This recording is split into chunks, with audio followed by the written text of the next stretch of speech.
3. Bismillahirrahmanirrahim. Assalamualaikum warahmatullahi wabarakatuh. Rabbi shrah li sadri wa yassir li amri wahlul 'uqdatam min lisani yafqahu qawli. Raditu billahi rabba wa bil islami dina wa bi Muhammadin nabiyyan wa rasulah. Alhamdulillahilladzi bi ni'matihi tatimmus shalihat. Segala puji bagi Allah yang dengan segala nikmatnya semua urusan menjadi sempurna. Kita bersyukur kepada Allah atas segala rahmat, pemberian karunia-Nya kepada kita semua. Salawat dan salam semoga tetap terlimpahkan kepada junjungan kita Nabi Muhammad SAW, suri tauladan kita yang sesungguhnya. Semoga kelak di yaumul qiyamah kita mendapat syafaat dari beliau.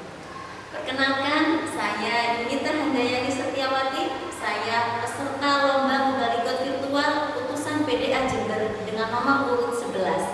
Sejenak saya akan mengajak Anda semua untuk merenungi peran-peran kita para perempuan dalam upaya mewujudkan khairul ummah sebagai bagian dari visi yang akan kita bawa, yakni perempuan mengusung peradaban utama. Ma'asyiral muslimin wal muslimat rahimakumullah. Ada satu ungkapan yang mungkin sudah sering kita dengar, yakni an-nisa'u imadul balad, idza saluhat saluhal balad, wa idza fasadat fasadal balad. Yang artinya perempuan adalah tiang negara. Jika perempuan baik, maka baiklah negara. Jika perempuan rusak, maka rusaklah negara. Islam adalah agama yang memuliakan perempuan. Islam tidak membelenggu potensi-potensi yang dimiliki oleh perempuan, tetapi juga tidak membebaskannya tanpa batas. Sehingga potensi yang dimiliki perempuan masih bisa bermanfaat untuk kebajikan. Dalam dinamika kehidupan, perempuan punya peran dan pengaruh yang sangat penting. Begitu pentingnya sampai-sampai bisa mempengaruhi peradaban suatu bangsa. Dalam upaya mewujudkan khairul ummah, ada dua ranah yang tidak bisa dilepaskan dari peran dan pengaruh perempuan, yakni rumah atau keluarga dan masyarakat. Ma'asyiral muslimin wal muslimat rahimakumullah. Keluarga adalah salah satu lembaga yang kecil namun sangat penting dalam upaya kita mewujudkan khairul ummah. Kita sesibuk apapun, sehebat apapun berdakwah di luar rumah, kita tidak boleh mengabaikan peran kita di dalam rumah. Apalagi di era disrupsi seperti sekarang ini, di mana godaan-godaan maksiat begitu mudah dijangkau, maka keluarga seharusnya bisa menjadi benteng yang kokoh yang bisa melindungi kita dan orang-orang yang kita sayangi. Allah menganugerahi perempuan naluri keibuan, yakni berupa kelembutan dan cinta kasih, yang mana hal-hal kita sebut tidak hanya bermanfaat untuk dirinya sendiri, tapi juga untuk seluruh anggota keluarga. Dalam keluarga, perempuan bisa jadi punya 3 peran sekaligus, yakni sebagai anak perempuan, sebagai istri, dan sebagai ibu. Sebagai anak perempuan, kita berusaha menjadi anak perempuan yang sholihah, terutama kepada orang tua kita yang sudah lanjut usia. Sebagai istri, kita berusaha menjadi istri yang taat dan penyayang.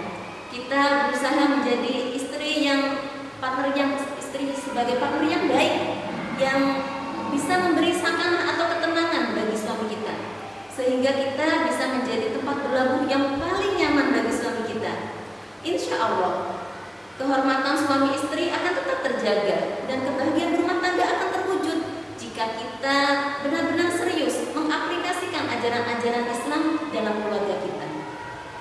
Kemudian yang ketiga adalah peran menjadi ibu pendidik bagi anak-anaknya. Sungguh ini adalah peran yang sangat mulia yang Allah berikan kepada kita para perempuan. Kita adalah tutor yang bertugas mengarahkan fitrah anak-anak kita agar mereka sukses di dunia dan akhirat. Kita bisa menanamkan nilai-nilai tauhid sejak mereka dalam kandungan kita hingga mereka kelak dewasa dan siap kita lepaskan. Anak-anak kita adalah generasi penerus dakwah kita di masa depan. Mereka butuh pendidikan, perhatian, dan kasih sayang. Mengabaikan mereka adalah suatu kezaliman yang besar, apalagi di zaman sekarang di mana anak-anak kita dengan mudahnya mengakses informasi, tak jarang mereka mengalami kebingungan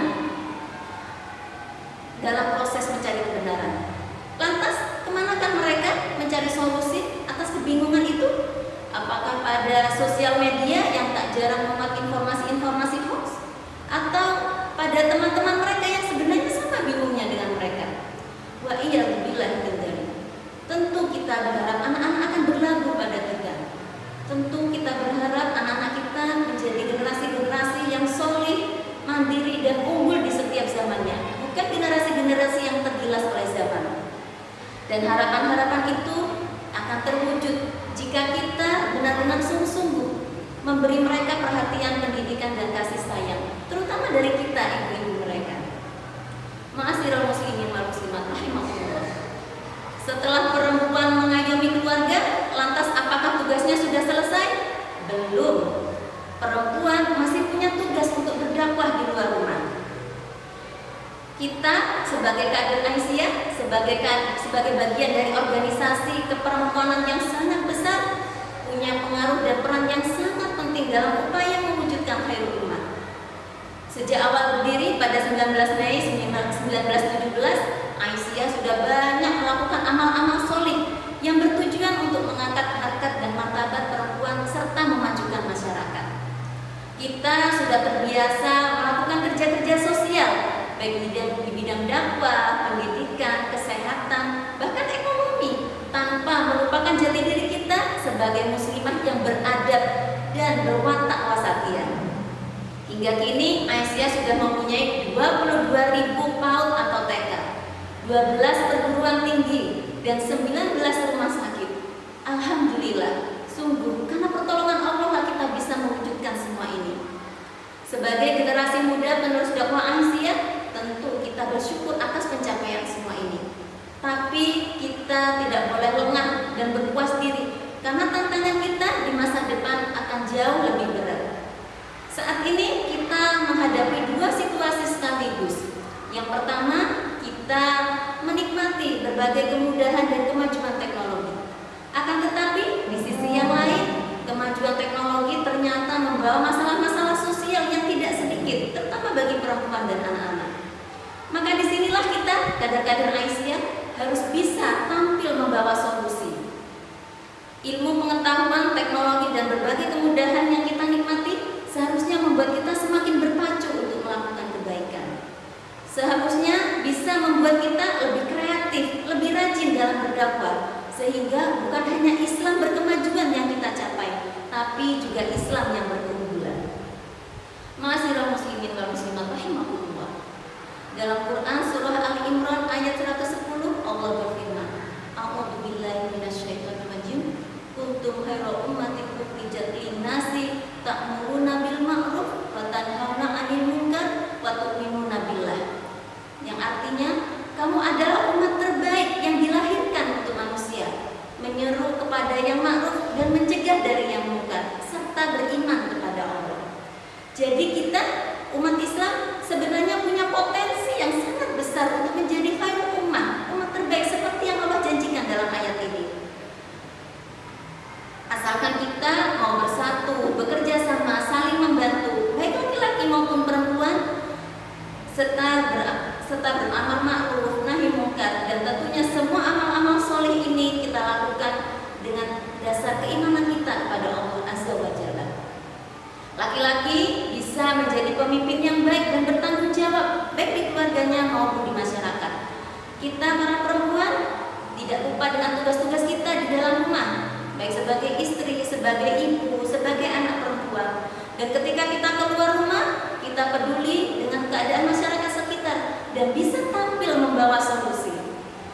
Insya Allah, khairul ummah, umat terbaik, yakni masyarakat yang damai, sejahtera, beradab, dan cinta ilmu pengetahuan akan kita wujudkan di masa yang akan datang.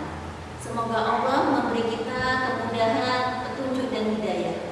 Demikian yang bisa saya sampaikan. Nasrul minallahi wa fathun qarib. Wassalamualaikum warahmatullahi wabarakatuh.